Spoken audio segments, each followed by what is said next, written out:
Hi guys, welcome back to my YouTube channel. Friends, ಇವತ್ತಿನ ಈ ವಿಡಿಯೋದಲ್ಲಿ ನಮ್ಮ ಕರ್ನಾಟಕ ರಾಜ್ಯ ರೈತರಿಗೆ ಸರ್ಕಾರವು ಒಂದು ಗುಡ್ ನ್ಯೂಸ್ ನೀಡಿದೆ. ಇನ್ನು ಆ ಗುಡ್ ನ್ಯೂಸ್ ಏನೆಂದರೆ, ಕೃಷಿ ಪಂಪ್ ಸೆಟ್ಗಾಗಿ ಸರ್ಕಾರವು 1,00,000 ರೂಪಾಯಿವರೆಗೆ ಸಹಾಯಧನ ನೀಡ್ತಾ ಇದೆ.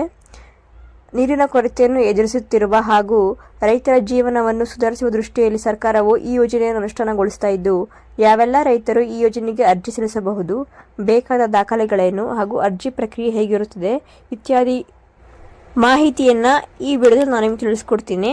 ಇದಕ್ಕೂ ಮುಂಚೆ ನೀವು ಇನ್ನೂ ನನ್ನ ಚಾನಲ್ಗೆ ಸಬ್ಸ್ಕ್ರೈಬ್ ಆಗಿಲ್ಲ ಅಂದರೆ ಪ್ಲೀಸ್ ಸಬ್ಸ್ಕ್ರೈಬ್ ಆಗಿ ಸಪೋರ್ಟ್ ಮಾಡಿ. ಬನ್ನಿ ವಿಡಿಯೋ ಸ್ಟಾರ್ಟ್ ಮಾಡೋಣ. ಕರ್ನಾಟಕದ ರೈತ ಸಮುದಾಯಕ್ಕೆ ಸರ್ಕಾರದಿಂದ ಒಂದು ಸುಸ್ವಾಗತ ಘೋಷಣೆ. ರೈತರ ನೀರಾವರಿ ಸೌಕರ್ಯವನ್ನು ಹೆಚ್ಚಿಸಲು ಮತ್ತು ಕೃಷಿ ಉತ್ಪಾದನೆಯನ್ನು ಬಲಪಡಿಸಲು ರಾಜ್ಯ ಸರ್ಕಾರವು ಕೃಷಿ ಪಂಪ್ಸೆಟ್ಗಳಿಗೆ 1,00,000 ರೂಪಾಯಿ ಸಹಾಯಧನ ನೀಡಲು ನಿರ್ಧರಿಸಿದೆ. ಈ ಯೋಜನೆಯು ಸಣ್ಣ ಮತ್ತು ಸೀಮಿತ ಭೂಮಿಯನ್ನು ಹೊಂದಿರುವ ರೈತರಿಗೆ ವಿಶೇಷವಾಗಿ ನೆರವಾಗುವುದು ಎಂದು ನಿರೀಕ್ಷಿಸಲಾಗಿದೆ. ಯೋಜನೆಯ ಪ್ರಮುಖ ಅಂಶಗಳು: ಸಹಾಯಧನ ಮೊತ್ತ: ಪ್ರತಿ ರೈತರಿಗೆ ಪಂಪ್ಸೆಟ್ ಅಳವಡಿಕೆಗೆ 1,00,000 ರೂಪಾಯಿವರೆಗೆ ಸಹಾಯಧನ ನೀಡಲಾಗುತ್ತದೆ.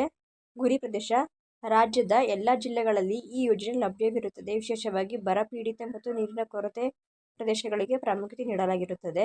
ಅನುಷ್ಠಾನ: ಕೃಷಿ ಮತ್ತು ಸಹಕಾರ ಇಲಾಖೆ, ರೈತ ಸಂಘಗಳೊಂದಿಗೆ ಸಹಯೋಗದಲ್ಲಿ ಯೋಜನೆಯನ್ನು ಕಾರ್ಯಗತಗೊಳಿಸಲಾಗುವುದು. ಯೋಜನೆಯ ಪ್ರಯೋಜನಗಳು: ನೀರಾವರಿ ವೆಚ್ಚವನ್ನು 50% ಕಡಿಮೆ ಮಾಡುತ್ತದೆ.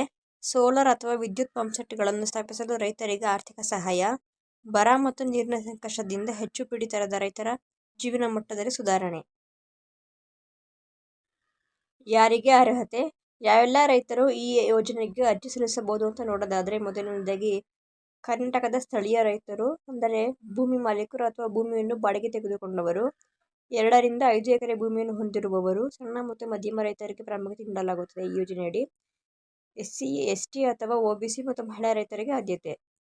ಅರ್ಜಿ ಮಾಡುವ ವಿಧಾನ: ಆನ್ಲೈನ್ ಮೂಲಕ ಅರ್ಜಿ ಸಲ್ಲಿಸಬಹುದು. ಕೃಷಿ ಇಲಾಖೆಯ ಅಧಿಕೃತ ವೆಬ್ಸೈಟ್ನಲ್ಲಿ ಲಾಗಿನ್ ಮಾಡಿ. ಈ ಯೋಜನೆಗೆ ಅರ್ಜಿ ಸಲ್ಲಿಸಲು ಬೇಕಾದ ಲಿಂಕನ್ನು ಡಿಸ್ಕ್ರಿಪ್ಷನ್ ಬಾಕ್ಸಲ್ಲಿ ಹಾಕಿರ್ತೀನಿ, ದಯವಿಟ್ಟು ಚೆಕ್ ಮಾಡ್ಕೊಳ್ಳಿ.